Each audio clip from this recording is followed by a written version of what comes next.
There was a moment in our real estate career investment where we were like, we wanted to take it to the next level. And a package of 17 units came up. That package we were looking for was bigger than we could handle at the time. We signed the purchase agreement knowing that we had to go raise that down payment. Welcome to the Rental Property Owner and Real Estate Investor Podcast, brought to you by the Rental Property Owner Association, providing benefits and services to real estate investors and rental property owners for over 48 years. With your host, Brian Hamrick from Hamrick Investment Group. This episode is sponsored by Green Property Management, managing everything from single-family homes to apartment complexes in the West Michigan area. Find out more at greenpropertymgt.com. Hello and welcome to episode 127. My guest today is Calvin Beeke, and Calvin has been flipping full-time for the past year, but he does not consider himself to be a flipper. He is primarily interested in buy and hold value-add real estate with a focus on mid-size multifamily property. Calvin has about 17 units on his own and another 50 units that he owns with partners. And we're going to also be talking about a 12 unit that he purchased in Lowell, Michigan, and run some of the numbers on that one. So it's going to be a really interesting episode. Calvin, thanks for being here. Thanks for having me. Tell us a little bit about yourself. I mean, you seem like a young guy. I remember talking to you a couple of years ago, and you were just getting started. And It seems like you've really just kind of blown up since then. Yeah. What happened? How'd you get from there to here? So I do feel like it took me a while to get started. I bought my first rental in 2009, which basically was probably one of the best, heading in towards the very best time to purchase at that time. That was also the year I graduated high school. So you graduated high school in 2009. Yeah. 9 years ago. Yep. Okay. So I was total newbie at that stage. And at the same time, my real focus was on my marketing firm, which I ended up selling just a couple of years ago. So that whole stretch of time was primarily focused on the marketing firm. And yet in the back of my head, I always had, I saw my cousin, I saw other people doing real estate, and I just couldn't help but see what the rental prices were in 2010, 11, 12, and what the returns were on that. So I basically bought a house in 2009 and had a really, really rough start. Almost got out of it. Got a property manager, and then bought another one in 2010, another one in 2011. And then really we bought our first large package in 2013, I would say. And that was kind of the uptick of saying, this can work and we want to do this more and more, until eventually selling the marketing firm and moving into real estate full time. Yeah, let's talk about the marketing firm a little bit, because I'm always fascinated with entrepreneurs. It sounds like this was a marketing firm you had started out of high school and you were able to sell it? Yeah, so it was a small, it only ended up being essentially like a 4-person company. So I just had a couple employees when I sold it. But right out of the gate, so I started at Davenport University, and about a year in, there was a business contest, and I was just getting started. I just landed some reasonable monthly clients. So I had a very structured, it was a small business, but it was very consistent income and a very, service-based. You're essentially just getting paid for your labor. Facebook was the primary platform, and social media was the primary marketing avenue. We did video work, website and stuff, but all a digital marketing agency. And then we won a business contest, myself and my partner at Davenport University. I bought him out, and I actually just quit college cold turkey there and went full time into running that marketing firm. And then we landed Kawasaki Engines, which even today is still the largest client, I believe, for that marketing firm. And so that was our big breakthrough, so to speak. And that's why that was my focus for about a 5 to 7 year period. Wow. So what even prepared you to be an entrepreneur out of high school? I mean, you must have had some sort of entrepreneurial streak. It certainly was a passion of mine. I think I didn't desire to be locked into something. There was probably a time where I would rather have made less doing, my own thing and experimenting than have made more in going a more structured route. So I think it was just that the freedom. At the moment, it was probably financial freedom. I think now as I move more, and what has led me to real estate has been more of a time freedom than a financial freedom. So I think it's just those desires. I just feel like there's only one way to achieve those goals. And I think ultimately the real dream is you can help a lot more people in this life with more time and more money. And that tends to be what real estate provides if done right. Yeah, so let's talk about the real estate. You are flipping quite a bit recently. Yes. And then you're also buying whole. But I want to start with the flipping. Sure. And just kind of talk about what you've been doing there. What's that experience been like for you? Yeah, so it's flipping is definitely the more dramatic side of real estate here. And I think my first flip was a couple years ago, but then it's this last year has been just a whirlwind. So it started out of the gate about a year ago. I was able to flip 2 properties that I bought them, kind of realized almost as I was going into them how good of a deal I was getting, both off market situations. And from a seller, or did you pick them up at auction, or how'd you? So these were actually, it was actually wholesaled to me. So I think the wholesaler later joked with me that he didn't realize what a good deal he was giving. So a lot of people, that's probably the only deal I've bought via wholesale. One of them was right by Grand Valley, Beeke campus. And that one ended up clearing almost a $40,000 profit with virtually no labor. So it's just that one was simply just a matter of, buying right at the right time in the right situation with somebody who needed out and turning it around. Oh, okay. So, and the flipping was basically you going in by yourself. You have a team. I mean, who's doing all the work for you when you get into these properties? So I have no employees, and I just have really a contractor list. So those contractors come from anywhere from, leads from my property management company, from friends, from Craigslist. I mean, just whoever I meet. Mm-hmm. So it's a patchwork team when it comes in, because I don't have a crew that I keep busy 100% of the time.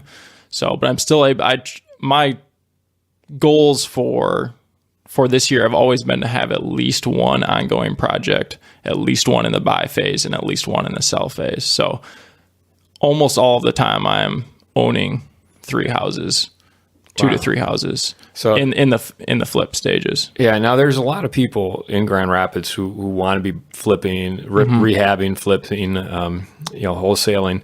What is it about you that you're able to actually keep 3 in the pipeline at any given time, where other people are struggling to even find a property to do it with? Yeah. So for me, it's always about the acquisition, right? And I have bought more houses off of Craigslist than I think anybody I know. I have bought the oddball houses. I've just buying my 4th 1-bedroom house today. I mean, people, most people have never owned a 1-bedroom. You're buying a house. 1-bedroom house. This is my 4th one that I've bought, and the other 3 have done very well as flips. So it's just, I don't know that every market would sustain that unique buy. But, this latest one, I'm buying a 1-bedroom in Wyoming, and for $50,000, and the comps would suggest that it's $85,000.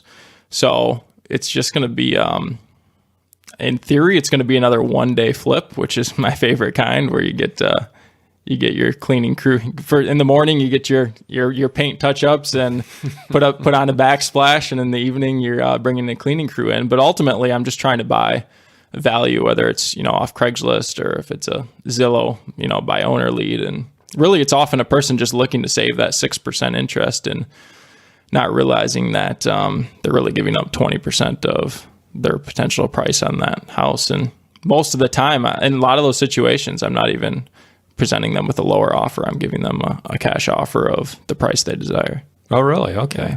So take me through the numbers on one of your flips. I mean, what's a typical flip look like from acquisition to the amount you put into it to the amount you're able to sell it for? Okay, so this a recent one that we have under contract that I close on Monday is going to be a purchase price of $140,000. And this one is in Kentwood. And originally we were looking at comps land somewhere between $190,000 and $220,000.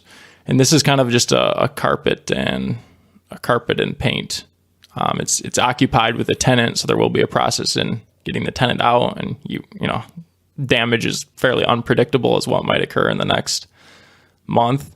So we could be faced with more. A little bit of risk there if the tenant decides to do and so damage. Far I've gotten, I would say, quite lucky. I have done the cash for keys thing and had that work out, with just trying to help them. I found the best way to remove a tenant in almost every situation is to simply help them, because in Grand Rapids it's so tough for them to find something. So I will jump on. I will contact other investors and leads, and especially if they're good tenant, and try to help replace them somewhere else quickly, and therefore gives me access to the flip. So because here in Grand Rapids in Wyoming or Kentwood, it's hard for tenants to move because it's hard to even find a place to move into. Yeah. Not only have many of these tenants been long term and not known how to not search for a new place for the last 5 to 10 years, it's a whole new market than they've ever experienced, and they're not professionals at finding housing for themselves, and they're in for quite the shock. Sure. So you're picking this house up for $140,000? So it's $140,000. My budget at the moment would be about $10,000 with, I would, on that kind of a budget, I would leave about a $3,000 to $5,000 flex, emergency fund on the back end of that 10 to 15 is what you and then you think you could get up to 220? Yeah. So that's it's pretty healthy margin there. Yeah. How'd you find this property? This was another just off market lead from an investor who is this would be more of a retiring investor. Oh, okay. So I don't think he's replacing this property. Mm-hmm. Okay. So it sounds like you have a network that you're able to tap into that's bringing these properties to you, whether it be a wholesaler, investors. Only once I've used that wholesaler situation. Most of it is individual, like this property in Wyoming that I'm purchasing for $50,000. This was an investor, and this is his last and his only property that I'll be obviously purchasing from him. And he paid $25,000 for it in 2008. So he feels it's been a great rental for him for a decade. He paid $25,000 for it, and he's very happy to be getting a cash offer for basically exactly what he was looking for. Yeah. Now, you have investors you're working with to come up with the cash. Is that how you do it? Yeah. Or did you make a killing off of selling your business and you got a little money laying around? No. So I do use investors. Anytime I have kind of that's would bring me to the rental, conversation, is because I think anytime I really have access to, anytime I build up funds from flipping or from, like you said, the sale of the business, I really like to move that into a long-term buy and hold. So I like to make all of my flips be easily workable with investor cash. And for that, I usually use private lending. And is that hard money? Like you're just paying 8 to 12%, or how do you? Yes, it's just straight 10%. Mm-hmm. So they will give me I will give them a projected minimum. So like on this home I'm purchasing in Kentwood, my investor will be getting paid 10%, and I'm giving him a 4-month minimum on that. Okay. So I know I will hold the month. I know I will need I'll need a month to get the tenant out. I'll need slightly less than a month of rehab. Estimate 5 weeks to sell it. So if anything, if I'm lucky, I'll be out of that house 2 weeks before predicted, but most likely it will end up being that full 4-month holding period till till the final close. I'd like to take a moment to tell you about Green Property Management. Not only do they manage everything from single-family homes to apartment complexes in the West Michigan area, they also manage my entire portfolio. So I can tell you from personal experience that their unique flat fee management style is worth a closer look. If you feel that your property isn't operating to its fullest potential, then Green Property Management can help you take a holistic approach that will save you money, eliminate your headaches, and increase your net income. And if you're a property manager interested in applying Green Property Management's model, give them a call at 1-866-95-GREEN or visit them on the web at greenpropertymgt.com. Do you have any stories you want to tell us about your flipping experience? So just one recent thing is we've employed one model we've employed that what I kind of referenced to you was the 1-day flip. It can take on a variety of forms, but 3 or 4 times now we have purchased a home. One actually was off of Facebook. It was a listing in Facebook classifieds on Francis Street, and the home was so unbelievably full of trash. I don't know how many 20-yard dumpsters we took out of there, but a lot. Like I think 6 or 7 loads, and so it's just you just get a team of guys together, and we didn't want to flip the house. It was a trash removal, and I actually sold it to another investor who I know who did a fantastic job and got more for it than I ever thought was possible. But that's kind of a situation where you can buy something for that one was $17,000, and that was just last year. Wow, so you picked it up for $17,000. Yeah. Spent another $17,000 on dumpsters. Yeah. No, we ended up selling it for somewhere in the 40s. So we did okay. There was a significant trash cost. Having a relationship with a dumpster company helped somewhat on slight discounts there. But the latest story would be the house I just bought on the northwest side of that, a 1-bedroom.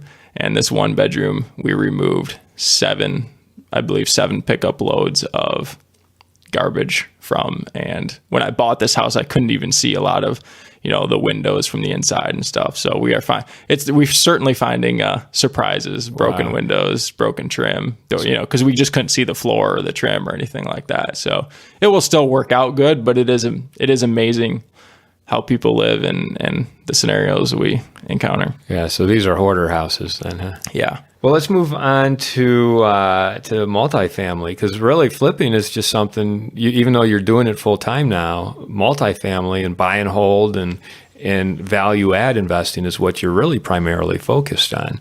Correct. Why don't you talk about that a little bit? Tell us where you are with that.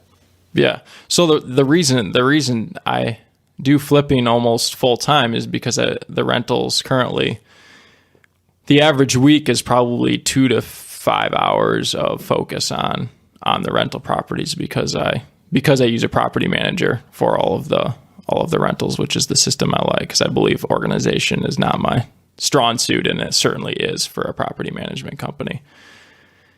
So that's the explanation on the time there. But I think the reason it's my ultra focus goes back to the beginning of what we talked about is flipping involves time, right? You're being paid for labor, and rentals is you're being paid for, the asset produces rather than your time. So, to me, that is the long-term game, and even the more exciting, even though it seems to be a much slower process. So are you acquiring any new properties right now for buy and hold? We are, and we have grown substantially in the last year, even though I didn't think it was, you keep, in this market, you just keep setting yourself up for this. Okay, this is the last property I'm going to buy. And then all of a sudden there's another one, and you run the numbers, and if it makes great sense, there's just no reason not to go for it. Well, let's run the numbers on the 12 unit, because did you brought numbers on one of your properties. It's a 12 unit in Lowell. Why don't you tell us a little bit about this property? Yeah, so I purchased this property in June of 2017, so just slightly less than a year ago. And it was the purchase is a story in itself. This was a lead from my property management company, which was really exciting. And I've always liked property management companies as a good source of investments and opportunities. Yeah, that's one I think very overlooked feature that nobody realizes. But this came from them, and the situation was I got an accepted, or I made an offer. He made a counter offer. I accepted, and after a lot of analysis, and he then proceeded. The seller proceeded to back out on me as after my whole due diligence period, was up, and I really put a lot of time and energy. I mean, it was a crushing blow. He said there was no reason provided. He just wanted to back out. So really? I challenged that and found later that it was just he realized that he had a loan from Chemical Bank, and he had a $20,000 prepayment penalty. That when he signed the PA, he was not aware that he had. So I, at that point, went to Chemical Bank. They concluded that they should not. They did not want to work with us together, so to speak. So they said, we'll work with him, and you can apply for your loan via us. So I went through the process, and basically the purchase agreement was restored. I don't know exactly what happened with this prepayment penalty. I think we can kind of guess that that they resolved something there because Chemical was getting a larger loan on the product. Yeah. Now so you acquired your loan through Chemical. Yes. Yeah. So usually, like, I've had loans with Chemical Bank, and on sale there should not be a prepayment penalty. If you're refinancing with a different institution, that's when they would expect a prepayment penalty.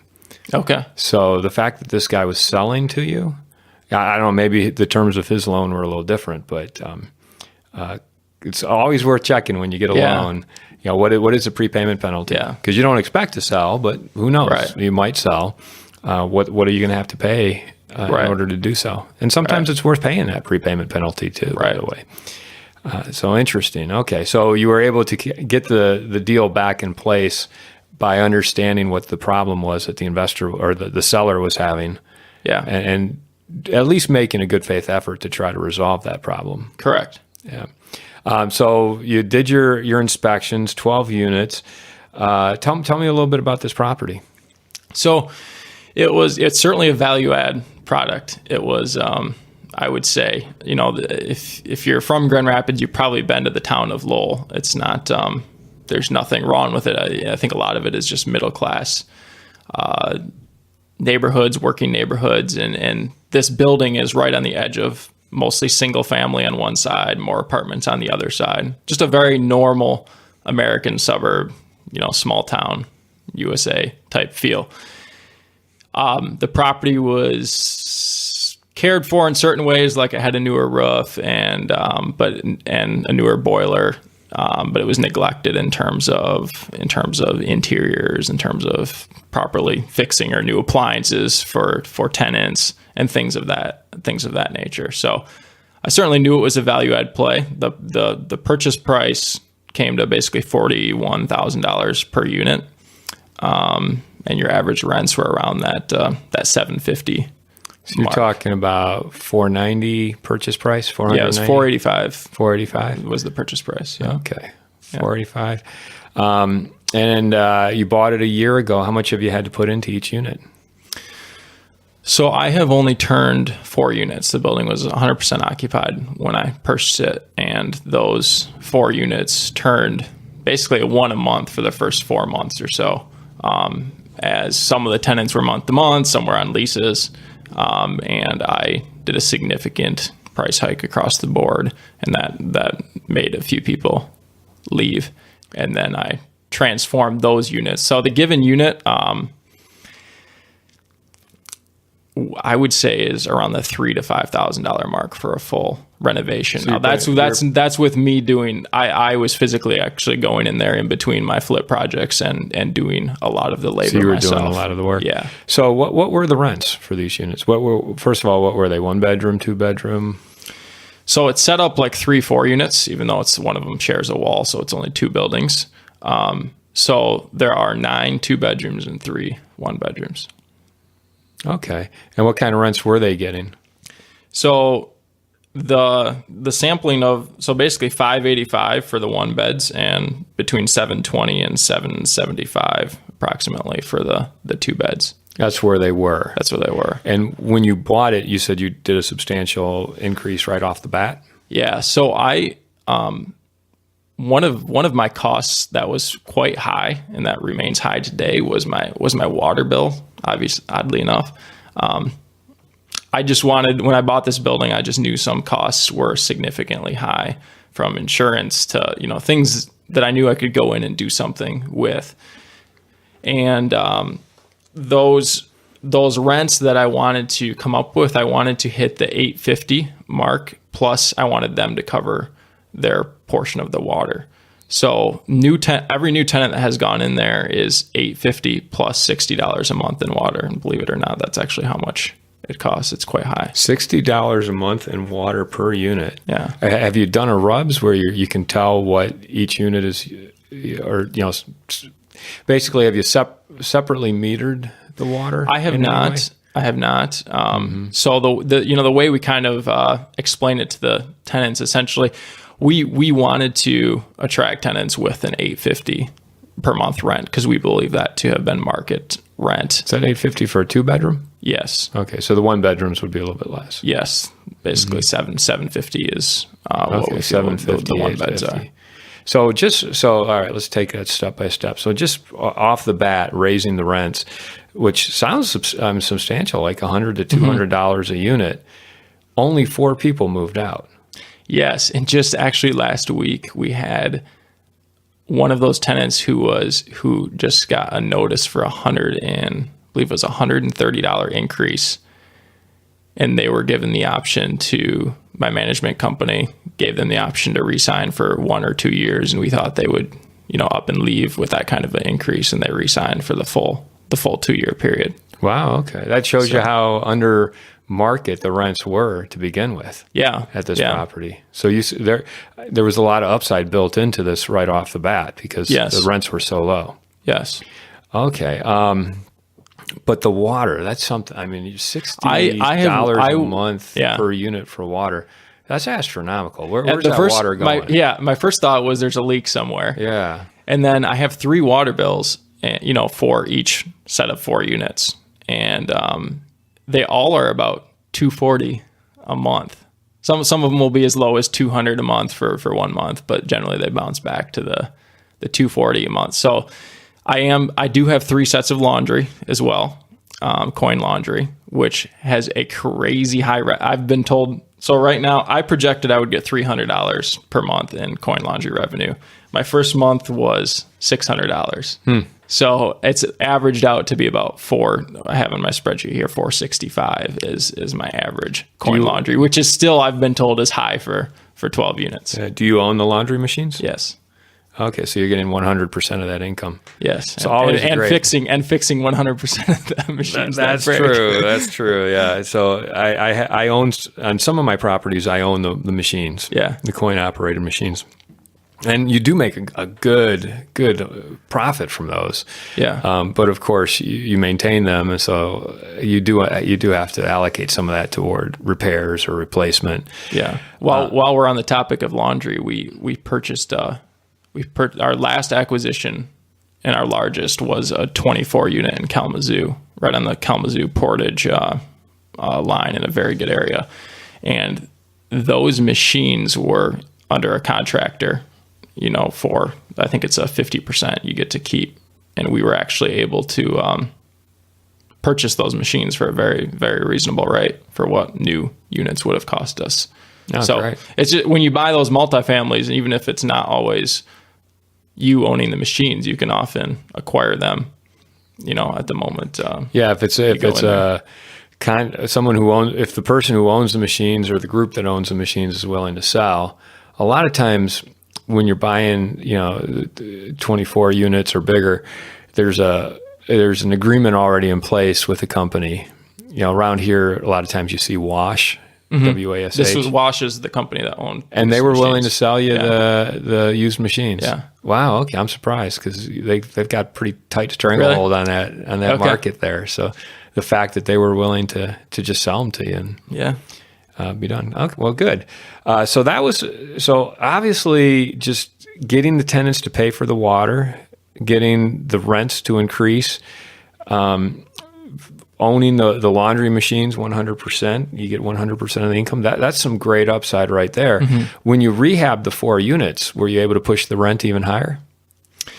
I feel when we rehab the units, we pushed the rent to the $850 plus 60 in water. Most of the other units that have not, we did kind of a 2-step approach of getting almost to our desired market, but understanding that they didn't have quite as nice of finishes. So just to be fair, are slightly less, but we're taking really good care of the tenants. I mean, there's one tenant who'd been there for 15 years, and she had apparently complained to her last 2 owners about her stove not working. And when I heard that, I mean, I was up there with a brand new stainless stove, for her. And so we are rewarding, we are bringing new rents, bringing those rents up, and we are giving a better product for these tenants. So the tenants see that. Are the tenants pretty happy with the changes you're bringing? Because a lot of times tenants just get freaked out because it's new management. They see the improvements going in. It means higher rent. Yeah. How are your tenants reacting? I've heard both complaints. I've heard both complaints about management and positive feedback. So one time we were working on one of the units, and one of the tenants, who she works at a food bank, she had a cake and a bunch of extra food, and she didn't know I was the owner of the building, nor do I really desire to be known as the owner.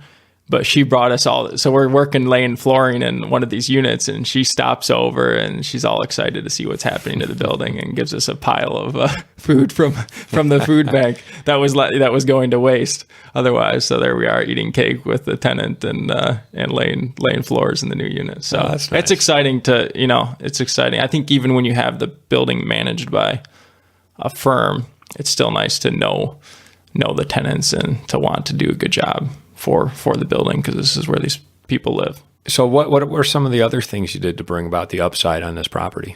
So I assessed every expense, like their lawn, snow, trash. I mean, just everything. Like one thing, this is me being very particular, but the building had a blue dumpster. I think it was, I don't know which company around here has blue dumpsters, but I thought it looked terrible next to everything else on my property was brick or brown. So it's kind of funny because I think, I wish I could recall, is it Reds or a dumpster company around here that basically we just got a lot better quote for a larger dumpster. So instead of having this horrible looking blue dumpster with trash overflowing, we're paying less for a dumpster that was the same color as my building and looked much nicer. So improvements as simple as that. And then some big improvements were insurance was at an unspeakable cost for it was quoted through a local firm. And that was one of my scariest. At one moment I thought I was going to have to spend $8,000 on insurance for 12 units. And I eventually got a quote through Farm Bureau that came back at $5,000. And then I was able to actually go through Guard Insurance, which I think is a Berkshire Hathaway product. And that ended up being, I believe, $2,600 for really good insurance for the 12 units. So you're paying $2,600 for your insurance on 12 unit? Yeah. That's pretty good. Yeah. So that was just a significant cost. That's like a $4,600 savings right there. Yeah.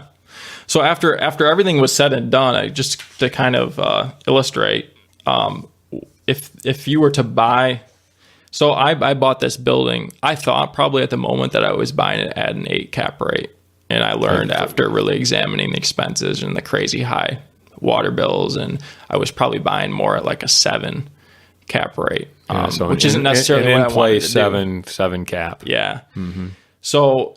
But an 8 cap rate at that time would have been about 4. If I'd bought it for $404,000, that would have been buying it at an 8 cap rate with all of the expenses. And you pay set. about, and that's with my maintenance. I'm being very liberal on estimating the expenses with that. Sure. And you paid what was essentially a 7 cap at around $485,000 for this property. So if this property today with my new numbers were to be bought at a 7 cap, somebody would pay close to $800,000 for the building. Wow. So you've added significant value to this property. Yeah. That's great. So you want to sell it? My wife would not like me to sell it. If somebody gives me $800,000 for it, I will probably sell it. But when we say buy and hold, or when I tell her it's buy and hold, I think she has no desire to sell and wants me to continue to move forward with that hold. So you're pretty happy with the cash flow from this property then? Yes. And although the cash flow is strong, it certainly could have been better if I had gotten longer terms on the property. It was my first commercial note, so it was kind of more of I just took the terms that were handed me. Yeah, you mean for the loan? Yeah. So what kind of terms did you get on the loan? So basically a 15-year, 5.5% interest rate. So it's an aggressive pay down. So what could have been a building that cash flowed a few thousand per month is, cash flows today, I believe, around, that between that $1,500 and $2,000 mark in cash flow. Wow. So you've got a 15-year amortization. That is aggressive. That's much higher monthly payment. Yeah. However, I guess when you pay it off a lot faster, does it have a balloon? There is a 5-year balloon on this one. So in 5 years you have to refi. Yeah. Yeah, but that with that kind of aggressive pay down, I'd imagine if it was $480, you probably got a 75% loan to value loan, which means you borrowed about $325? Yeah, I guess we can work backwards. Looks like my down payment, I think, was $122,000. 122. So yeah, so 360-ish. 360. Okay, 360. You pay a good chunk of that down. You might actually, if it's buy and hold, and I don't know. I guess it depends on what your goal is. Do you want to maximize your leverage and pull money out in 5 years, or get it paid off in 5 years? So I think it's a mixed bag. So I think this latest, the 24 unit in Kalamazoo, we actually got a much better interest rate even just a few months ago. So we got a 4.8% interest rate and then a 20-year note. So the building, even though we're paying a touch more per unit on that one has a better cash flow because of your terms. Yeah, so 20-year amortization. Yeah, provides a much lower monthly payment than a 15-year amortization. Yeah. So the next step, I think the next step is when you find an even larger multifamily, you get into I've been watching a friend go through the process of a Freddie Mac 30-year fixed.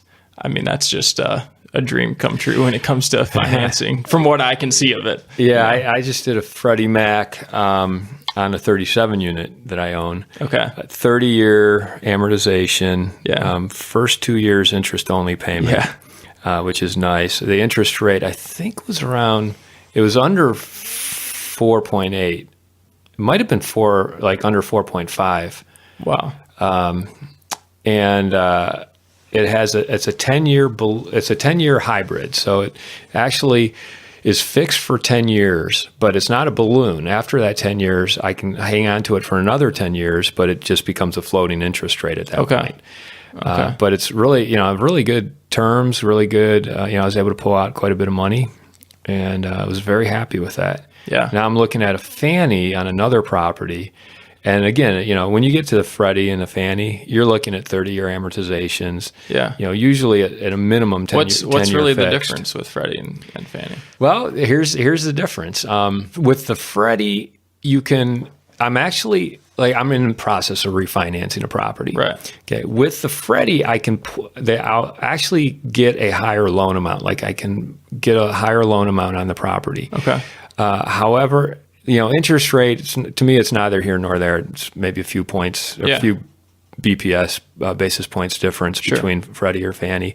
Amortization, you're looking at 30 years. Usually both of them have an interest-only option. Sure. Both give you some ability to either do like a 10-year balloon or 15 or 20-year balloon. What's the minimum amount of loan required?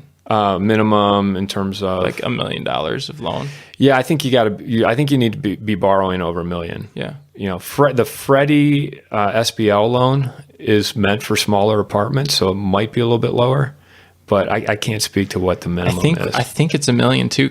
I think it's $1 million because I looked into it and wanted to go this route on the 24 unit, but our purchase price was close to $1 million. So our loan wasn't going to be anywhere near $1 million. Yeah, and in which case then you're a bank, going to go to a commercial bank, lender, a commercial lender at a bank. Yeah. But the other thing, just to go back, there were two other things we looked at. One was the ability to go back to the well, which basically means can we go back and borrow more money later on? Like when we increase the value, can we pull more of that out? Or if so, it's almost like sort of like a line of credit as well to an extent. Yeah, in a way. I mean, we have to improve the value of the property to be able to tap into that. The Freddie does not allow you to go back to the well. Okay. At least the Freddie we were looking at. Okay. I'd imagine the terms are the same no matter who's servicing it or offering it. So with the Freddie, you can't go back to the well. With the Fannie, you can. You can go back, in a couple of years if you've added value to the property, and you can get what's called a supplemental loan. But the other thing was if we sell, let's say we sell a property in 3 or 4 years, how easy is it to either assume the loan or continue with the loan? Because let's say we've increased the value substantially.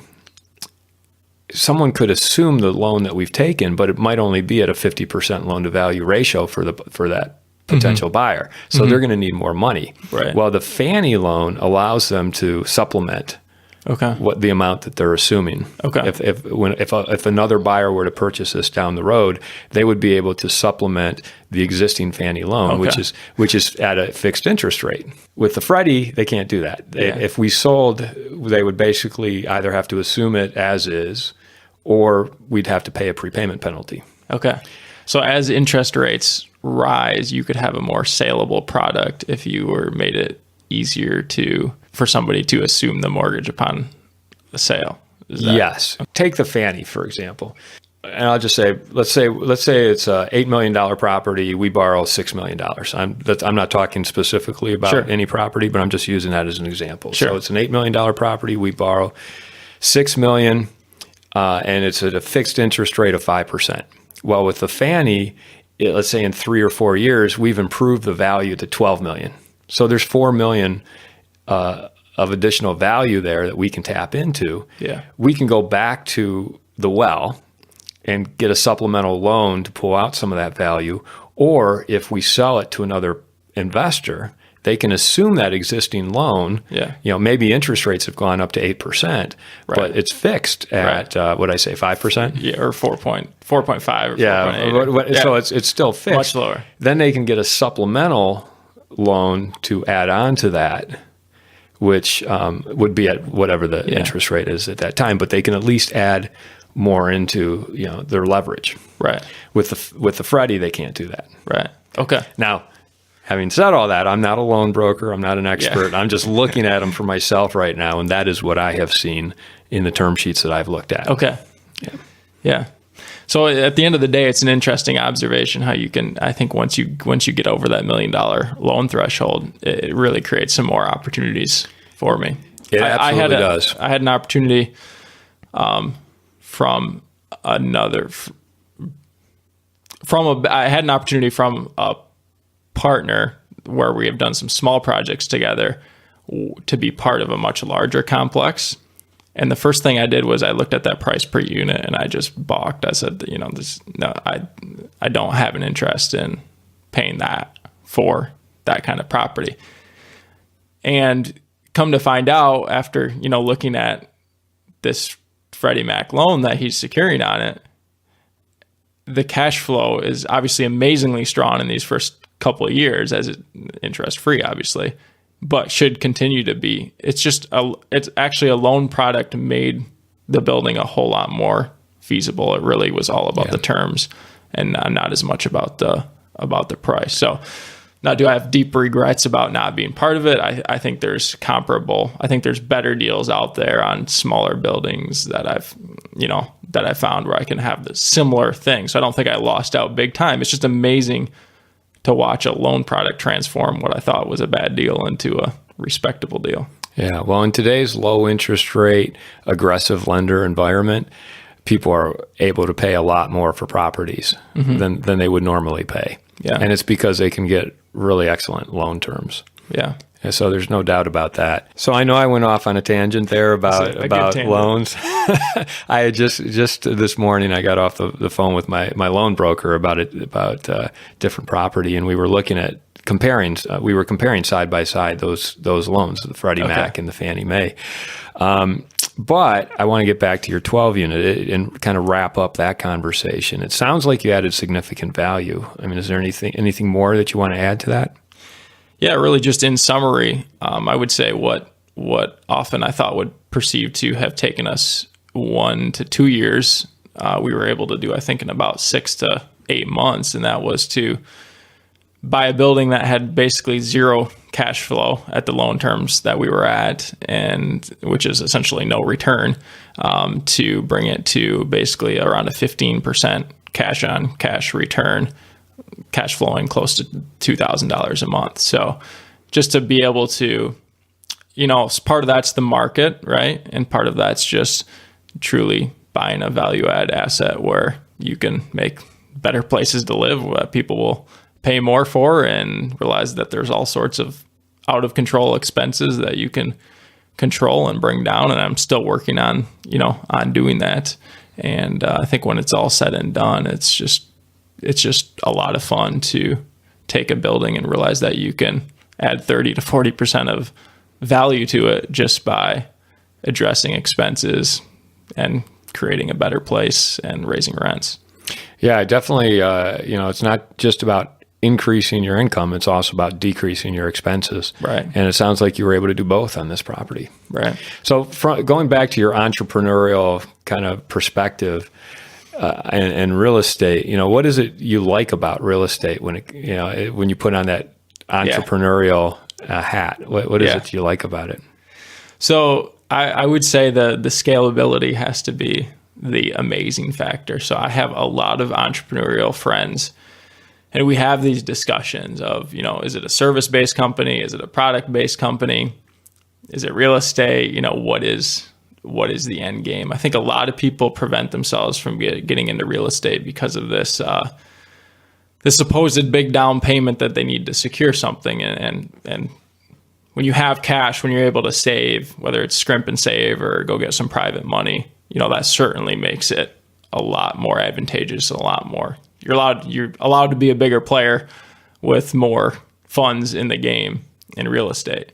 So that there is a barrier to entry there, but if people can overcome that and reach out to people and reach out to banks and make it happen, I just think it's so scalable. Even if you take the appreciation out of it, just being able to purchase a building and have people pay to live there, it's just a really simple concept that's not going away from us. It's Amazon proof. We've heard that phrase many times. And if you look at service-based companies and product-based companies, you just have there is frankly a much higher rate of failure on those. So if I were to rank all of them, I started in the service-based industry, right? I was selling labors of myself and my employees in marketing services, and we had to stay on top of our game and try to be the best. And at the end of the day, I think it's scalable. I think it's a lot more difficult to scale a company like that and to truly make it more than just a normal salary. Mm-hmm. Product company, I think, is a little different, a little more advantageous. And to me, from my observations, it can take years, a decade to hit the right stride and it just has also a high rate of failure. So, and I wouldn't discourage anybody from pursuing those two. I just think at the end of the day, real estate is as secure as it gets, and yet there's just great reward. And how would you classify real estate investment, providing residential property to renters? What category would that fall under? I mean, to is me, it service? Is it it's neither. It's neither. This is just in my mind, and I've worked in, I've been in all three scenarios, and to me, it's neither, because it's the best make money while you sleep, opportunity out there. I think it's something that you can be in control of greater than, stocks. It's a very simple explanation, but I can't go to the bank and borrow $1 million to invest in the stock market or cryptocurrency or, whatever the latest trend is of investment strategy there. But I can borrow $1 million to go invest in real estate. So that leverage that I can get, the banks are saying it's, secure in a sense, which, and they've been wrong before. So you can't rely completely on the banks. You have to make wise decisions and build your numbers accurately. But I think ultimately real estate gives you the lending benefit, it gives you the tax benefit. There's always the appreciation from what we've seen, especially of all of the stuff that we've held for, more than 2 or 3 years. I just can't see an end to all the benefits when it comes to real estate that in a product or service company. In a standard entrepreneurial pursuit, you just don't have those advantages. Any advice for our listeners, who want to get from high school to 9 years later owning over 67 units with your investors and flipping? What do you say to people to be able to learn and repeat what you've done? It sounds too cliche, but just go and do it would be the. There was a moment in our real estate with myself and my partner where there was a moment in our real estate career investment where we were like, we wanted to get the next big deal, so to speak. Like we wanted to take it to the next level. And a package of 17 units came up, of which we only own a few of those left today. We actually sold most of those as the market rose. But of those 17 doors, and we bought that for $16,000 a door. Some of them were in pretty rough shape. But that package we were looking for was bigger than we could handle at the time. And at the same time, and it was off market, we signed the purchase agreement knowing that we had to go raise that down payment. And so I say that carefully, because I'm not saying just go sign purchase agreements and then go raise the money. But there was just that one aggressive move that set the tone in my mind for more aggressive moves that have all paid off in a big way. So it's the balance of care and risk, but I have to say that you're just not going to learn the ropes unless you keep taking that next step up. Well, Calvin, thanks for sharing all your experiences with us. It's been really, really interesting hearing about your flipping and how that's been going for the past year and why you're doing it, and then just your multifamily and buy and hold perspective, as well as the numbers you brought us on the 12 unit. I really appreciate you taking the time to share it with us, and best of luck. Yeah, thanks. I appreciate being on here and all that the RPOA has done with the conference. A lot of this stuff that from the spreadsheet to all the stuff really we picked up at the conference, from the podcast, at the classes. So I greatly appreciate all those efforts. That's great to hear. Thank you. This episode was sponsored by Green Property Management, managing everything from single-family homes to apartment complexes in the West Michigan area. Find out more at greenpropertymgt.com. You've been listening to the Rental Property Owner and Real Estate Investor Podcast, brought to you by the Rental Property Owner Association. You can find out more at rpoaonline.org. If you enjoyed this podcast, please go to iTunes to subscribe, rate, and review.